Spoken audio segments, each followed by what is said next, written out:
देखिए आप कुछ देरी के लिए शांति बनाए रखें।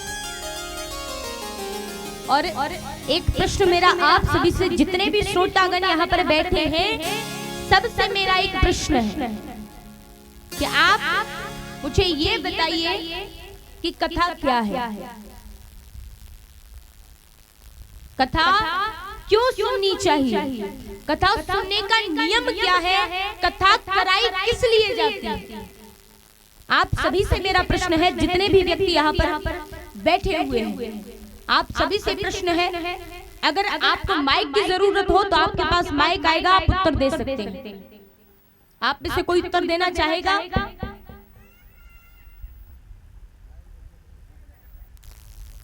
आप में से कोई उत्तर देना चाहेगा? मुक्ति के लिए, बिल्कुल ठीक बात।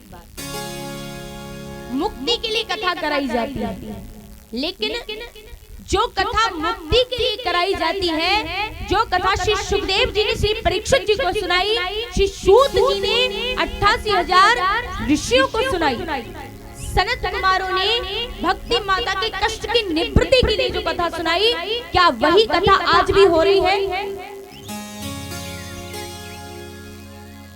क्या आप में से जितने भी व्यक्ति बैठे हैं यहाँ सब कथा सुनने ही आए हैं?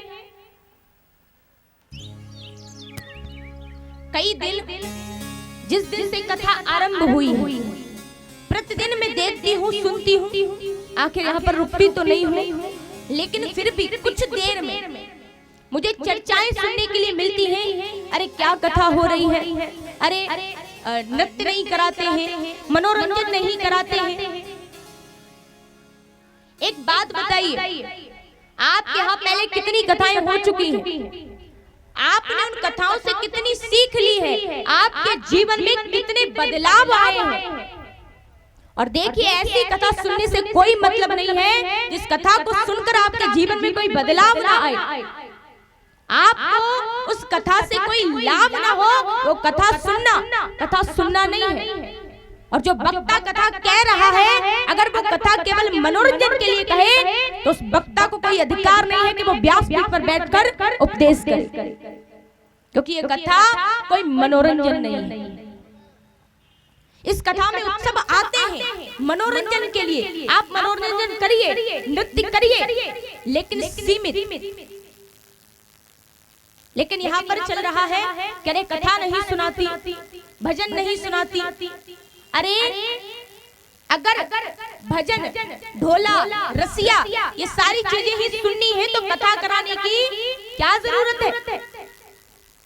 अरे अश्लील गाने हर जगह गाए जा रहे हैं और आपके बच्चे भी वही गाने गुनगुनाते हैं। जाकर उन गानों को सुनिए, कथा सुनने की कोई जरूरत नहीं है। क्योंकि अगर आप सच में कथा सुनने आते हैं और हमारी गुरुकुलीय शिक्षा में हमें एक चीज बताई जाती है कि सबसे ऊपर हमारी कथा के नियम, हमारी कथा जो हम कथा कह रहे हैं वो कथा क्या है, वो कथा किस पद्धति से सुननी चाहिए, ये सब हमें ध्यान रखना पड़ता है। तो केवल कथा मनोरंजन के लिए नहीं सुननी चाहिए। और आज तक आप मनोरंजन ही तो करते आए हैं। अरे आपकी बहन बेटियों की इज्जत लूटी जा रही है, आपकी बहन बेटियों को शर्मसार किया जा रहा है, आपका धर्म डूब रहा है और आप लगे हो मनोरंजन में। इससे बाहर निकलिए, वरना आज से 10 साल बाद आपकी स्थिति वो होगी कि आपको कोई बचाने वाला पैदा नहीं हुआ। और धर्मो रक्षित रक्षितः, जब आप धर्म की रक्षा करेंगे तभी धर्म आपकी रक्षा करेगा। लेकिन अगर आप धर्म की रक्षा नहीं करेंगे तो धर्म आपकी रक्षा नहीं करेगा। राम ने अवतार लिया किस लिए? धर्म की स्थापना के लिए। कृष्ण ने अवतार लिया क्यों? धर्म की स्थापना के लिए। और धर्म के लिए अपना सर्वस्व न्योछावर कर दिया। और देखिए, अपने इस देश में अनेक ऐसी महान मूर्तियां हुई हैं जिन्होंने धर्म के लिए अपना तन मन, अपना सर्वस्व न्योछावर कर दिया।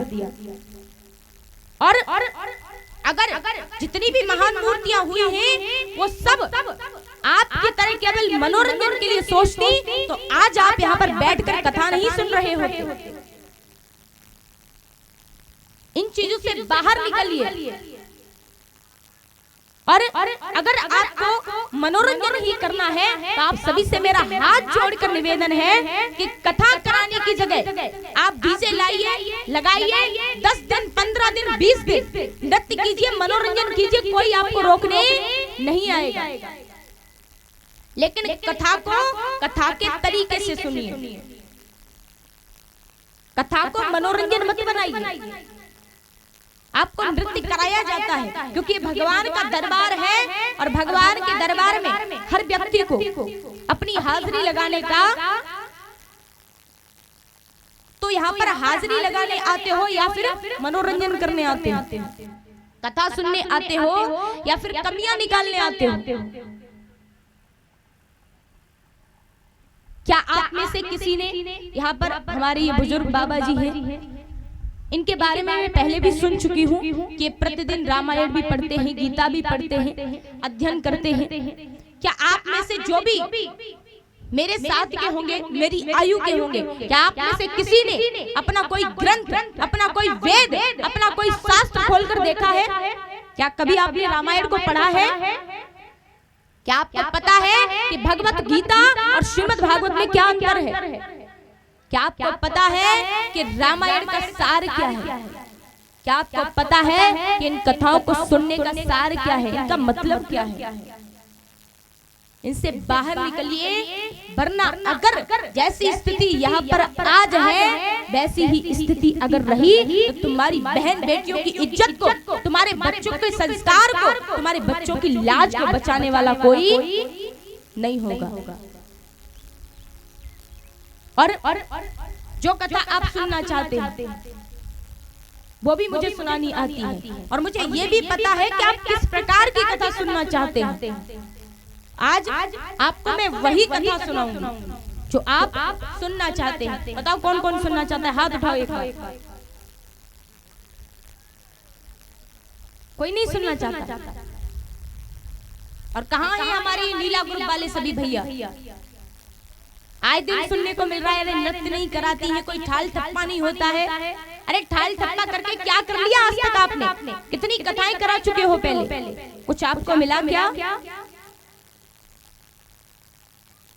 अरे तुम इस अपने जीवन को नर्क बनाते जा रहे हो, बिगड़ते जा रहे हो और आप लगे हो बस मनोरंजन करने में।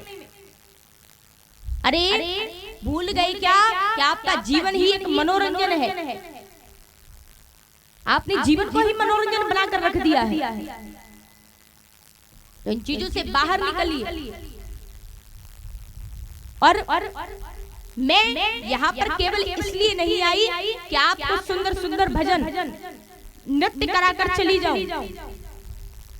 मेरे कथा करने का उद्देश्य केवल ये नहीं है। अगर कोई व्यक्ति अपना जीवन किसी चीज के लिए पूरा समर्पित कर देता है तो उसका उद्देश्य ये नहीं है कि वो केवल भजन सुनाने के लिए आया है या वो केवल नृत्य कराने के लिए आया है। और मैंने अपना पूरा जीवन इसको, इस अपने धर्म को, इस अपने कार्य को समर्पित किया है तो वो इसलिए नहीं कि मैं कहीं भी जाऊं तो केवल भजन सुनाकर, नृत्य कराकर वहां से वापस आ जाऊं। और देखिए, वक्ता वो नहीं होता जिसके पांडाल में लाखों लोगों की भीड़ हो लेकिन केवल मनोरंजन वाली। वक्ता वो होता है जिसके पांडाल में चाहे 2 ही व्यक्ति हो लेकिन सुनने वाले हो। इसलिए इन चीजों से बाहर निकलिए। और अगर आपने इतना खर्चा किया इस कथा को कराने के लिए, अगर आपको भजन ही सुनने होते, नृत्य ही करना होता तो इतने में पूरी साल डीजे आपके घर पर लगा रहेगा। इतना खर्चा हुआ है इस कथा में, हुआ है या नहीं? सबको पता है। तो आप पूरी साल अपने घर में डीजे लगाकर मनोरंजन कर सकते थे। इन चीजों से बाहर निकलिए। आज हमारे इस देश की, हमारे धर्म की हर जगह दयनीय स्थिति है। और कथा बच्चे सुनेंगे नहीं, उन्हें चाहिए मनोरंजन। और जब कथा नहीं सुनेंगे तो संस्कार कहाँ से आएंगे? और सब संस्कार नहीं है तभी तो लोग अगर किसी की बेटी की इज्जत नीलाम हो रही है तो उसे रोड पर खड़े होकर वीडियो बना रहे हैं, लेकिन उसकी कोई इज्जत बचाने वाला नहीं है। आप घर से बाहर निकल कर देखिए कि कितनी दयनीय स्थिति है। अरे आपके माता पिता वृद्ध आश्रम में एक एक रोटी के लिए तरस रहे हैं और आप लगे हैं मनोरंजन में। अरे आपको तो डूबकर मर जाना चाहिए। इन चीजों से बाहर निकलने का प्रयास कीजिए, क्योंकि अगर आप ये कथाएं नहीं सुनेंगे, भगवान ने कथाएं बनाई ही क्यों बनाई? इसलिए कि आप बस मनोरंजन करें, इसलिए कथाएं बनाई गई।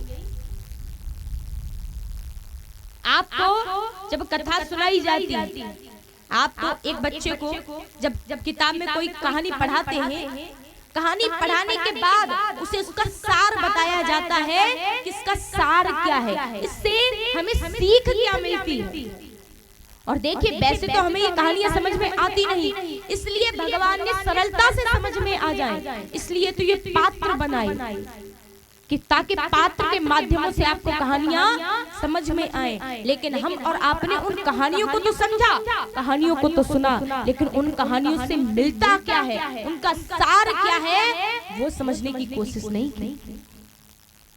लोग कई बार मेरी कथा में, अभी पीछे एक कथा थी मेरी, तो उस कथा में एक पांडाल में से बैठे व्यक्ति ने प्रश्न किया कि अरे कृष्ण क्या भगवान थे, उन्होंने चीर चुराई। अरे आप टिप्पणी करते हो हमारे धर्म पर, क्या आपको पता है कि भगवान के चीर चुराने के पीछे कारण क्या था? हम केवल कहानियां सुनकर उन कहानियों में उलझ गए, लेकिन उसके सार को, उसके मतलब को समझना जरूरी नहीं समझा।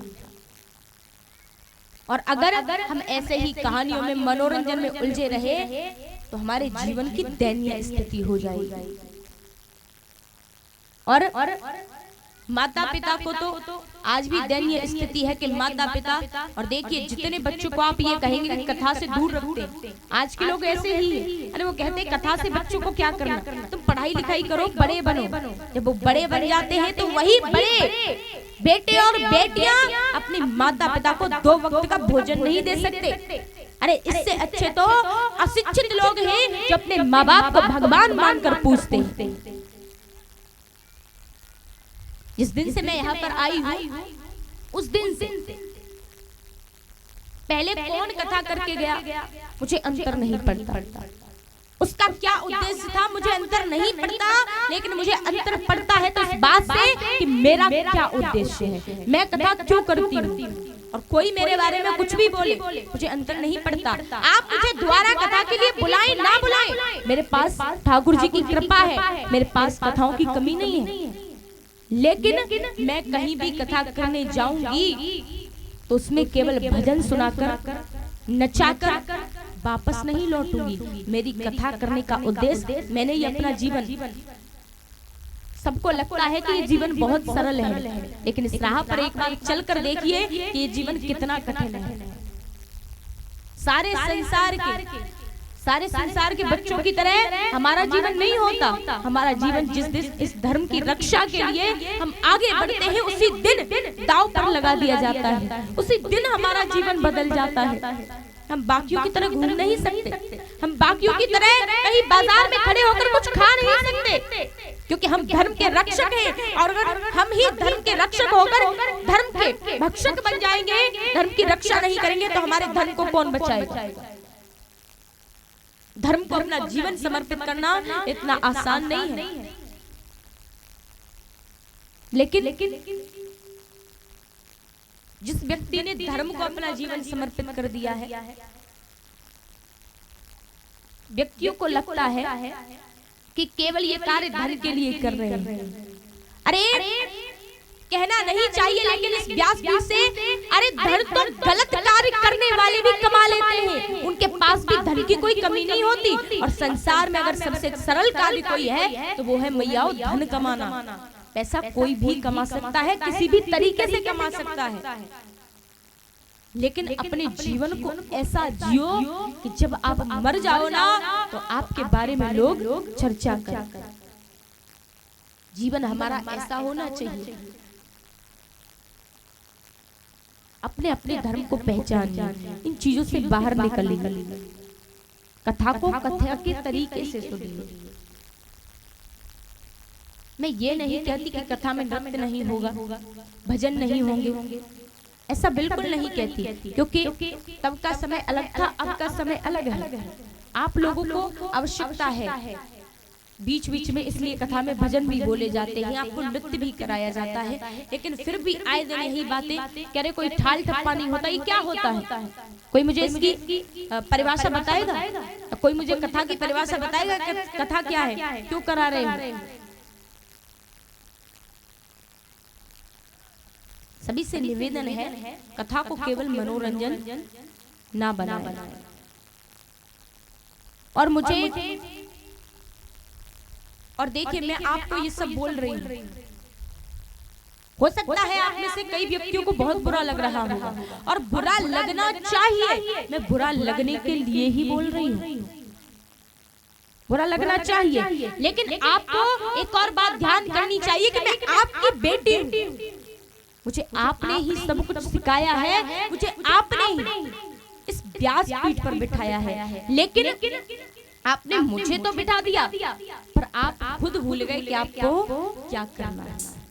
आप किस राह पर जा रहे हो? आप अपनी बेटी को व्यासपीठ पर बैठाकर ये खुद ही भूल गए। तो आज ये बेटी आपको याद दिलाती है कि आप इन चीजों से बाहर निकलिए, आप बहुत गलत रास्ते पर जा रहे हैं। सभी से निवेदन है, कथा को केवल मनोरंजन मत बनाइए, कथा को कथा की दृष्टि से सुनिए।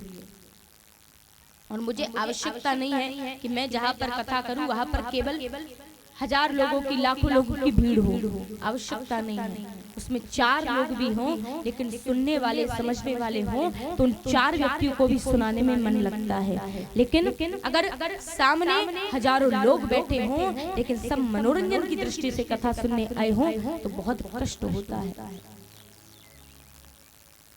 और आजकल के लोगों की सोच तो बस खुद तक रह गई है, उन्हें समाज से, अपने धर्म से, अपने देश से कोई मतलब नहीं रहा, वो बस अपना अपना सोचते हैं।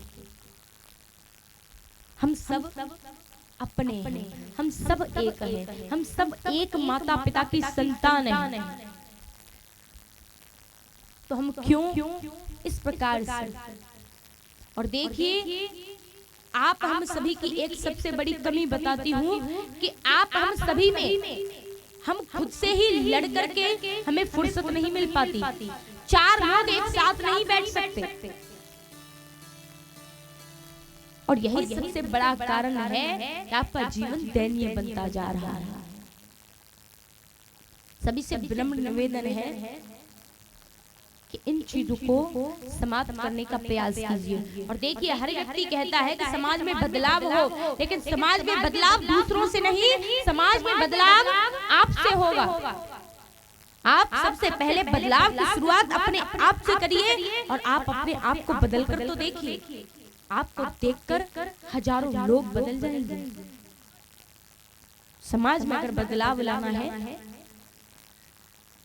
अपने आप से लाइए।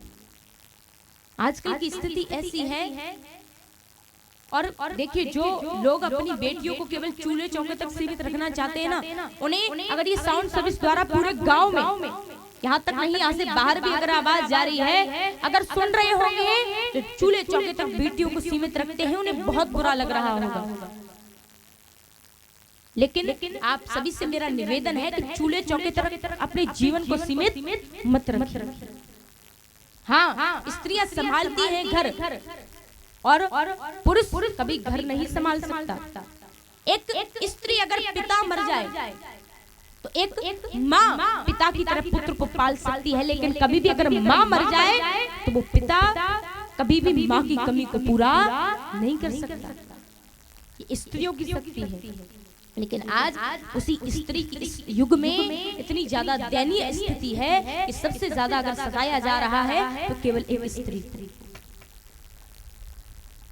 इसीलिए और मैं आप सभी से निवेदन करूंगी कि आप ऐसी लड़की मत बनिए कि आप अबला है, नारी है, ऐसा कभी मत सोचिए। आप कमजोर नहीं हैं, आप कुछ भी कर सकती हैं और अपने अपने जीवन में उस मुकाम को हासिल करिए कि जो लोग ये कहते हैं कि बेटियां कुछ नहीं कर सकती, उन्हें उत्तर मिले कि बेटियां कुछ भी कर सकती हैं। मैंने इतना सब कुछ कहा है क्योंकि कई दिनों से बस यही बातें सुन सुनकर बहुत दुख होता है कि बस हमारा समाज, हमारे लोग बस मनोरंजन की तरफ जा रहे हैं।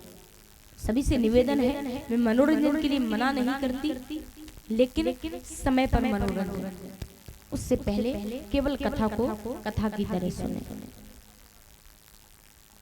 बोली कृष्ण कन्हैया लाल